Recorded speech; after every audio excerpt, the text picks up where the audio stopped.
विभागामध्ये मीरा भाईंदरमध्ये मोठ्या प्रमाणात गडबड घोटाळे होऊन बोगस सगळ्यांना परमिट दिले गेले आहेत. या संदर्भात आजची पत्रकार परिषद आयोजित केलेली आपण सर्वांचं स्वागत. उदाहरण सांगायचं असेल की एखादा परमिट इकडचा स्थानिक लोकांना पाहिजे तर त्याचा पुरावा पाहिजे, तो इकडचा रहिवासी पाहिजे, डॉमिसाईल पाहिजे.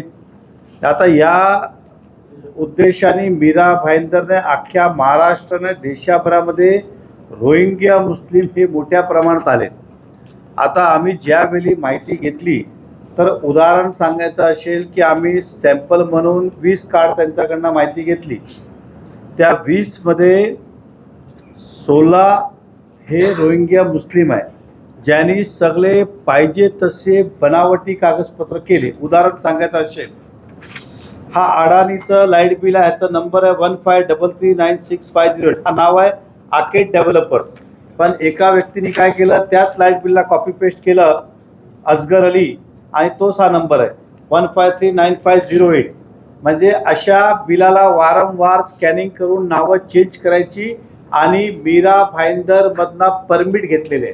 आता ह्या एकदा तो झाला परमिट की त्या आधारे त्यांनी आधार कार्डही चेंज केलं. म्हणजे पहिला आधार कार्ड नव्हतं, आधार कार्ड घेऊन तो आधार कार्डही चेंज केलं. अशा प्रकारचं मोठ्या प्रमाणात झालं. हा झाला लाईट बिल. आता उदाहरण रेशन कार्ड. आता रेशन कार्डचा नंबर बघा 10022564. हाय 10022564. हाय 10022564 रेशन कार्ड नंबर. आता एक कोणाचा आहे, सफदार अली. दुसरा कोणाचा आहे, अफजल खान. तिसरा कोणाचा आहे, मोहम्मद राजा. म्हणजे एकही रेशन कार्ड, एकच रेशन कार्ड हे असं झेरॉक्स काढायची, त्याचं नावं आतमध्ये बदलायची आणि अशाद्वारे सगळे हे परमिट घेतलेले आहेत. आता उदाहरण महानगरपालिकेचे दाखले, बर्थ सर्टिफिकेट. आता महापालिकेचा बर्थ सर्टिफिकेट नंबर 3097. हाय 3097. हाय 3097. सगळे 3097. आता नावं कोणाकोणाची आहे, नबी शान, मुकेश सिंग, नयाज मनियार, मोहम्मद जुनेद. आता हे अशा प्रकारचं अजून दुसरे रेशन कार्ड एक्झाम्पल. आता हे बघा 34673, 34673, सॉरी 723, 346723, 346723, 346723, 346723.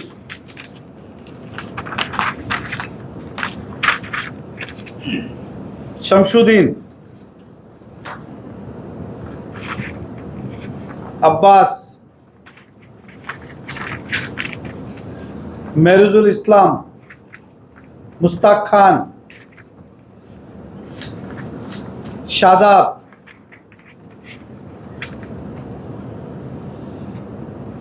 फिरोज. आता शमशुद्दीन. म्हणजे आपण सर्वांनी बघितलं, हे पेपर मी आपल्याला देतोय. एकाच कोणातरी रेशन कार्ड घ्यायचं, त्याची झेरॉक्स काढायची, आतमध्ये आपली नावं लिहायची आणि परमिट घ्यायचं. महानगरपालिकेचा कोणातरी जन्म दाखला घ्यायचं, नावं डिलीट करायची, कम्प्युटरमध्ये जाऊन आपलं नाव टाकायचं, त्याच्यावर परमिट. लाईट बिल घ्यायचं. हे काय अशा प्रकारे अनेक घोटाळे या परिवहन विभागामध्ये मीरा भाईंदर महानगरपालिकेच्या RTO ऑफिसमध्ये झाले. आता ज्यावेळी घेतलं त्यावेळी ऑरिजिनल बघत नाही का. एखादा चूक होऊ शकते, 2 होऊ शकते, 3 होऊ शकते. हे आम्ही ठराविक काढल्या, कारण आम्हाला सगळे काही माहिती नाही ना कुठले कुठले नंबर झाले. आम्हाला जे समजलं आम्ही काढले. अशा अनेक ठिकाणी. त्यानंतर सेम प्रकारचं काम बोरिवलीमध्ये होतोय. तो बोरिवलीला करतो, नंतर इकडे येऊन ॲड्रेस ट्रान्सफर करतो. म्हणजे असा हा एक मोठा परिवहन विभागाचा नाकाखाली असं कामकाज होत आहे. ज्यांनी कधी आमच्यावर आरोप केलेले की आम्ही भ्रष्टाचार काढू, काढलं तर नाही पण निघाला. आता उदाहरण सगळं ह्याच्यात की हा भ्रष्टाचाराशिवाय काम झाला असेल का? आणि ही परमिट हे मधल्या काळात शासनाने बंद केलं होतं, परत सुरुवात केली. आपण हे बघितलं तर यामध्ये 90% हे रोहिंग्या मुस्लिमनी हे अशा प्रकारचं केलं आहे. आता त्यानंतर झाल्यानंतर आधार कार्ड चेंज करा, मग टॅक्स लावा, हे सगळं करा. केवळ परमिटच नाही तर इकडचं रहिवास प्रूफ सुद्धा करतोय. म्हणजे हा विषय खाली इथपर्यंत नाही की खाली परमिट काढलंय, त्या आधारे इतर सुद्धा ह्या नुकसानदायक गोष्ट होत आहेत. हे वारंवार भारतीय जनता पक्ष यामध्ये अग्रेसन भूमिका घेतली, आताही आम्ही घेतोय. आणि ह्या मी माननीय मुख्यमंत्री महोदयांना अधिवेशनाच्या काळात मी हे तक्रार दिली होती. त्यानंतर प्रताप सरनाईक साहेब मला भेटलेले, मी त्यांना मंत्रालयात सांगितलं साहेब काय चाललंय जरा बघा. ते बोले मेहता साहेब मला पत्र द्या, मी करतो त्या अँगलनी. अशा मोठ्या प्रमाणात आमचं म्हणणं आहे की कमीत कमी जे ह्या 1-2 वर्षामध्ये जे काही RTO मीरा भाईंदरला झाल्यानंतर त्यावेळेपासून पूर्ण चौकशी झालं पाहिजे. संबंधित अधिकाऱ्याला निलंबित केलं पाहिजे. कारण RTOची जबाबदारी नाही का एक फाईल तुम्ही चूक झाली, 2 झाली, 3 झाली, 4 झाली, हे काही समजत नाही का? हे रोजची मॅन्युप्रॅक्टिस चालू आहे. तर आता आपण बघूया की याच्यामध्ये कोण कोण दोषी आढळतो आणि कोण कोण ह्याची जबाबदारी घेतो. उदाहरण सांगायचं असेल तर मला ज्या सांगायचं आहे, ज्या लोकांनी कधी आमच्यावर आरोप केलं आणि आमच्यावर नजर ठेवण्याची गोष्ट करतात त्यांनी आपल्या घरावर नजर ठेवली पाहिजे की त्यांच्या घरामध्ये काय चाललेलं आहे. बाहेरची चिंता नका करू, आम्ही आहोत सक्षम.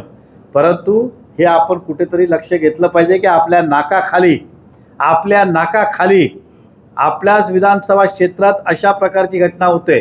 एखादा महाराष्ट्रात कोणाला आपलं समजलं म्हणजे त्या RTO ऑफिसरला एवढी भीती सुद्धा नाही आहे. हे आमचं आजचं आपल्या या पत्रकार परिषदेच्या माध्यमातून आणायचं होतं. आणि हा मुद्दा आम्ही आमचे निलेश पफाले या आमचे पक्षाचे पदाधिकारी आहेत, ह्यांनी खूप मेहनत घेतली आणि ह्यांचं पूर्ण विश्वास आहे की साहेब अशा प्रकारचं कल्याण डोंबिवलीमध्ये पण मोठ्या प्रमाणात चालू आहे. मीरा भाईंदरला आणि बोरीवलीला या 3 भागात, कारण की यांच्याकडे अनेक पुरावे, त्यांना अजून पुरावे पाहिजे तर आम्हाला 1 दिवस तो RTO ऑफिस द्या, आम्ही ताबा घेऊ आणि तुम्हाला 100 पुरावे देऊन टाकू. नाहीतर ह्याच्यावर कडक कारवाई, ह्यांना शिक्षा. एक माणूस हिंमत कशी करतो?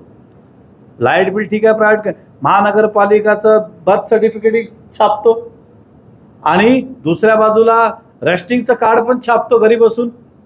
म्हणजे ह्यावर हा खरं गंभीर अपराध आहे आणि या पुराव्याच्या माध्यमातून भविष्यात हे धोकादायक राहणार आहे, असं आमचं आज या प्रेस कॉन्फरन्सच्या माध्यमातून आपल्याला निर्देशात आणून द्यायचं होतं आणि जनतेपर्यंत हे पोहोचवायचं होतं कि भ्रष्टाचार कहाँ पर है देख लो आँख खोल के, यहाँ वहाँ क्या ढूंढते हो, घर में ही आपके भ्रष्टाचार है.